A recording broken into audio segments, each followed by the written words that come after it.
Hello, this is a tutorial on how you can create workflow actions on Widgion. So you log into your account, select your project, navigate to the agent section, click on workflow, click on actions.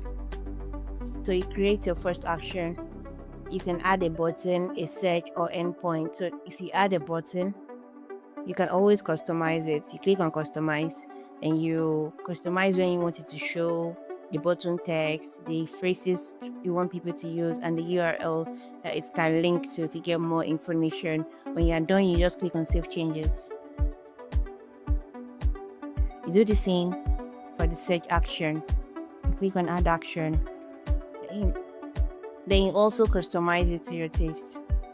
So you customize when you want it to show, a name for it, the domain that you want it to use, and you can also restrict it to specific domain. That is the website that you paste here is what is going to use to search this information. When you're done, you click on save changes.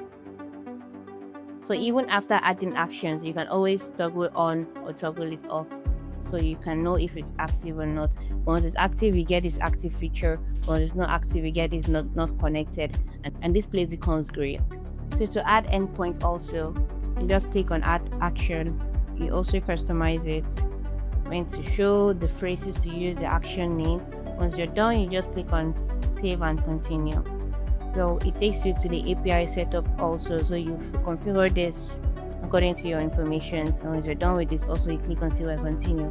It takes you to the test response. So this way you're going to test your response. Once you're done with this, also you click on save and continue, and it takes you to the data access section. Once you're done with this, you just click on finish. And that is how you create workflow actions on Widgion. Thank you for watching. I'll see you in the next one.